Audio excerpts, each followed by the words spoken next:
د غزل مازيګر د غزل مازيګر خپرونه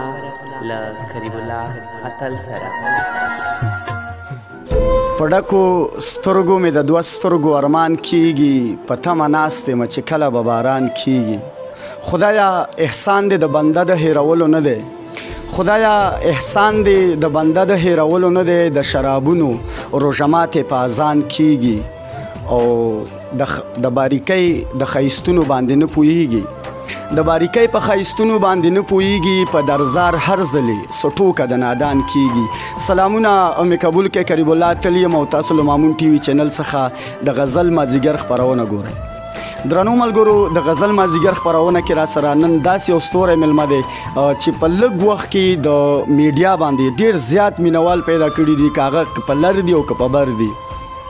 نو درنو ملګرو دغه ملګری راسره خوږ ترنم ویونکی دی زموږ د خپرونې میلمه جهانزيب موسی صاحب دی خپل میلمه ته ښه راغلاست او ستړي مه شوئ ستړي مه شئ موسی صاحب تر هر څه وړاندې سلامونه اتل صاحب تاسو ته هغه ملګري چې د کیمرې له لوري موږ ګوري هغوی ته ستاسو د چینل ټول لیدونکو ته زه دې وکړي چې جوړ به یاست او نننۍ ورځ مو په خیر کې پیل کړي مننه ډیره زیاته موسی صاحب موسی صاحب دا د کامیابۍ راز په څه کې دی چې په لږ وخت کې دومره زیات مینوال پیدا کړ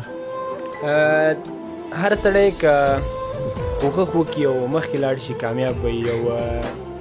زه یې ونړۍ مننه له هغو ملګرو کوم چې موږ اوري او دومره وخت موږ ته راکوي تر څو موږ خپل استعداد ښکاره کړو او زموږ دغه که ترنم وي که غزل وي که هر څه یې له نورو ملګرو سره شریک کړي مننه ډیره زیاته موسی صاحب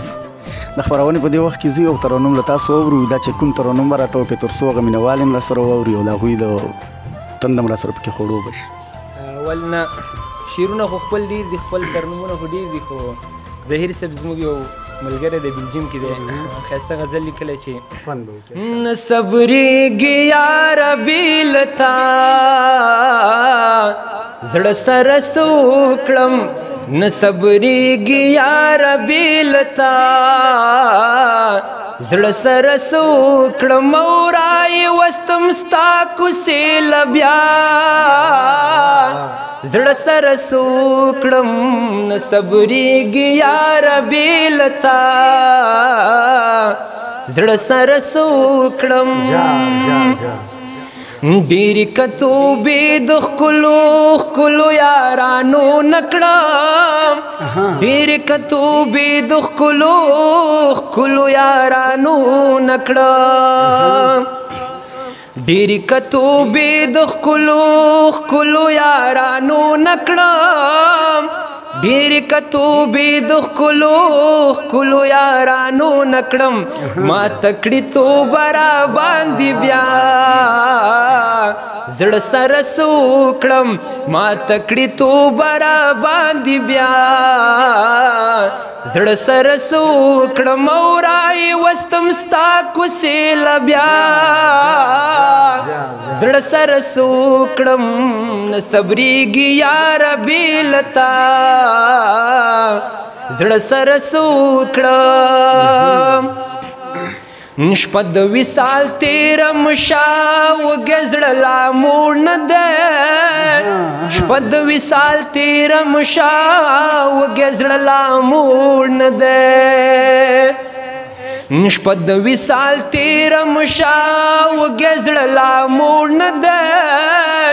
شپه د وصال تېره مشه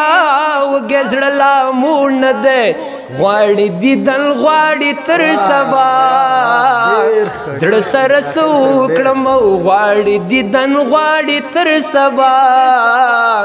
زړه سره څه وکړم راوستم ستا کوڅې له بیا زړه سره څه وکړم نه صبرېږي یاره بې له تا زړه سره څه وکړم مننه زیاته موسی صاحب دا چې ځان مو ستړی کړلو او بل تاسو مریضان هم هستئ چې ستونی مو خوږېږي او اپریشن مو هم کړی دی موسی صاحب کله چې تنها شي او ځان ته شي که نه نو د تنهایي په وخت کې د چا ترنم ډېر اوري یعنې چې خوند ترېنه اخلي او هغه ترنم باندې خپل هغه ساعت تېر کړي او هغه خپله تنهایي پې د یو چا سره شریکه کړي یعنې هغه واوري پکې ما پخوا م ویلي دي او اوس یې م وایم له مخکې مې ویلي ول چې دوه کسان دي چې هغوی زه زیات اورم یو زما استاد چې هر ځای کې وي او که ما ګوري الله تعالی دې زرکلن کړي بختیار احمد احمدي د افغانستان ستوری دی او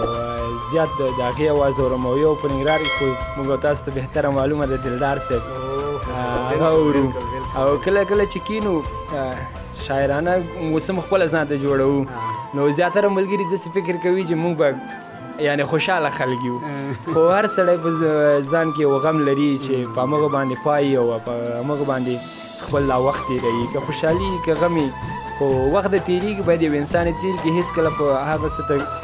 وخت ورنه کړي چاپلین وایي چارلي چاپلین وایي چې تاسو یو غل کور ته نه پرېږدئ چې راشي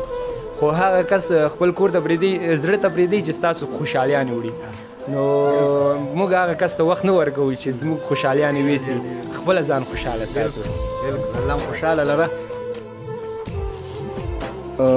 د غزل مازیګر زیاتو مینوالو دا وه د غزل مازیګر خپرونه چې ما قریب الله تل درته وړاندې کړله تر بلې خپرونې درنه اجازت غواړم د خدای په امان